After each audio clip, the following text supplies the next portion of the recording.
What is up everybody, Kai here, and today we will look at 5 more differences between Star Resonance and OG Blue Protocol. Before we start the video, all of this is based off my experience during the Chinese beta test, so keep in mind that things are subject to change. With that being said, let's get started. Starting with the story. The story has entirely changed. The characters from the OG story don't exist anymore, and Star Resonance has its own story now. Supposedly, it's darker than what OG BP used to be, but since I can't read Chinese, I wasn't able to of course confirm anything regarding this. However, a lot of the CN audience actually liked Feste as well as a main character, but I think it's unlikely for her to come back unless they feel like doing like an event in the future that potentially could bring her back for some of the more of the old characters. I think this would be really cool, but so far I haven't heard a lot about Star Resonance's story, to be fair. Not a lot of people end up playing an MMO for the story. Generally people just end up skipping it anyway. The story in Star Resonance is also time gated, and I think this is fine. As someone that ended up putting around 350 hours during the latest beta test, I never really was bothered by this. I think this is definitely fine for casual progression. Players who do not have as much time as other players that are hardcore to progress. Another thing is that if you start like a few weeks later, this time gate won't affect you at all. It's only initially for the launch, so people have familiar progression, and this is completely fine. Now let's move on to number 2. The classes and talent trees. Classes have entirely changed compared to OG Blue Protocol. They even have been revamped, given different skills, and more.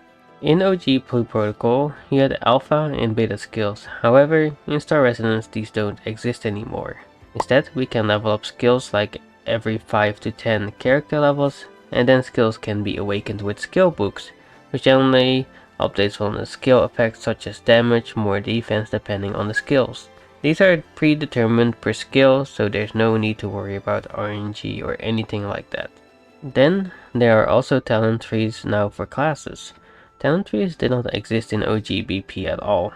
The way it works is the first 30 levels of the talent tree you level up your first part of the skill tree. Then, after those 30 levels you have a choice of 2 quote-unquote subclasses.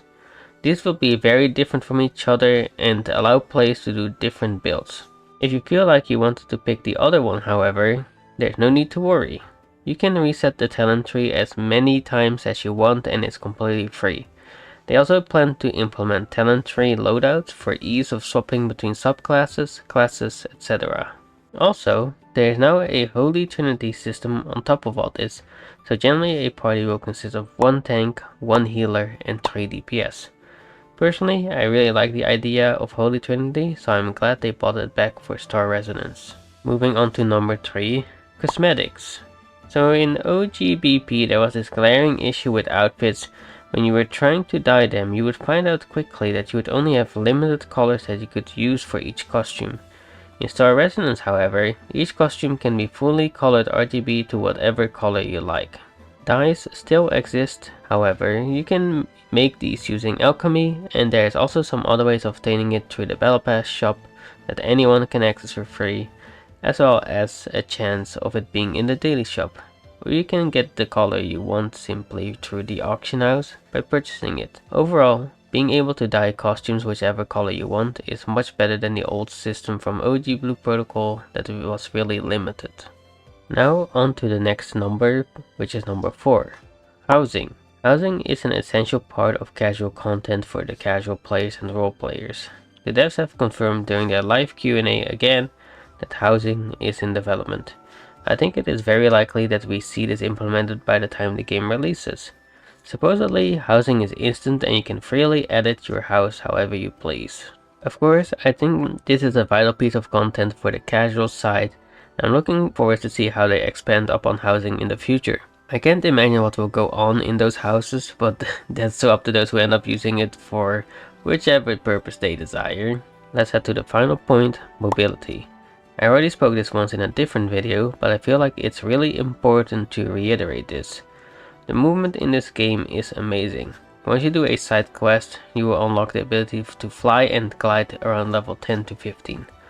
Other than that, there's a lot of other mobility options that unlock over time, such as multiple jumps, wall running, raising your character upwards, and all of these unlock as you level up everything, and everything will be unlocked around level 40 to 45. Overall, this mobility makes for a great experience, and it's satisfying to fly around, look at the Sky Islands, and take some sick screenshots with friends. OG Blue Protocol had very basic movement, no gliding, no flying or anything of the sorts. You just had running around on the mounts, and only set walls that you could climb you would have to interact with, so it's a giant step up from what the original initially was. With that being said, that is it for this video. If you enjoyed it, please like, comment and subscribe, it really helps me out. With that being said, I will see you in the next one. Goodbye.